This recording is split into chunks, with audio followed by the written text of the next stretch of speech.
ইহকালে আর কোনদিন আওয়ামী লীগ ক্ষমতায় আসার সুযোগ নাই। পরকালে চিন্তা করে আল্লাহর কাছে তওবা করেন, আল্লাহর কাছে মাফ চান।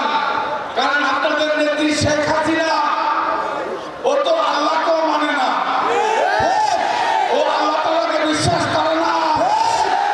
কারণ একজন মুসলমান, একজন মানুষ, একজন এই পৃথিবীর সৃষ্টির পর আমরা বিশ্বাস করি আল্লাহকে, আমরা আল্লাহর উপর ভরসা করি।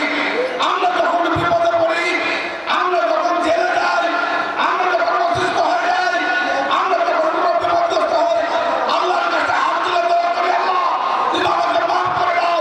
আল্লাহর কাছে হাত তুলে বলি, আল্লাহ তুমি আমাকে ক্ষমা করে দাও, আল্লাহ আমাকে এই মুহূর্তে উদ্ধার করো। এটাই আমরা মুসলমানদের চাহিদা করে। শেখ হাসিনা বছর শেষের খুশি নগদে হবে বেশি। নগদ পেমেন্টে নির্দিষ্ট ক্যাটাগরির কেনাকাটায় 300 টাকা পর্যন্ত ক্যাশব্যাক। শেখ হাসিনা আল্লাহর কাছে দাবি করে না। শেখ হাসিনা আল্লাহর কাছে না চেয়ে বলে, মোদি মোদি তুমি আমাকে বাঁচাও মোদি। কি আমি ঠিক বললাম না? শেখ হাসিনা ইন্ডিয়ার কাছে গিয়ে আশ্রয় নিয়েছে। ওর জায়গা আল্লাহর কাছে না, ওর জায়গা আল্লাহ তাআলাকে বিশ্বাস করে না। ও দেখেন না উপরে যখন নামাজ পড়ে, ওগুলো তাহাজ্জুদ বলে পড়ে, ওগুলো কোরআন শরীফ পড়ে, আর এদিকে মওলানাদেরকে জেলে ঢোকায়। দাড়িওয়ালা, টুপিওয়ালা মানুষ দেখলে তাদেরকে বলে জঙ্গি। এরা কত মানুষের কেন ঢুকে যায়?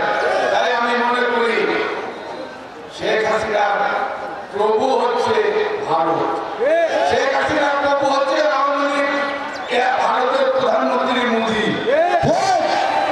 কারণ আপনারা দেখছেন না, ইন্ডিয়া এখানে এই 15 বছর আওয়ামী লীগের শাসনে হিন্দুদের বাড়ি ঘর লুট হয়ে গেল। হিন্দুদের এই নাটোর শহরে ওই রাধাকৃষ্ণ, ওই আপনার যমুনা জুয়েলার্স, ওই কি বলে আরো বিভিন্ন কি দেবদাস, এই স্টেশনে দেবদাস সব ব্যবসা বাণিজ্য ঘুরা দিয়ে ভারতের মধ্যে চলে গেছে। এই আওয়ামী লীগের শাসন আমলে হিন্দুদের উপর যখন চর্চা হয়, ওরা কোনো কথা বলে না। আজকে শেখ হাসিনা ক্ষমতা নাই, এখন কিছু না হলে বলে বাংলাদেশে নাকি হিন্দুরা মিলে বসবাস করতে পারছে না। কি আপনাদের এলাকায় কি সাথী হিন্দুরা থাকতে না, বসবাস করতে পারছে না? সে আওয়ামী লীগ ভারত হিন্দুদের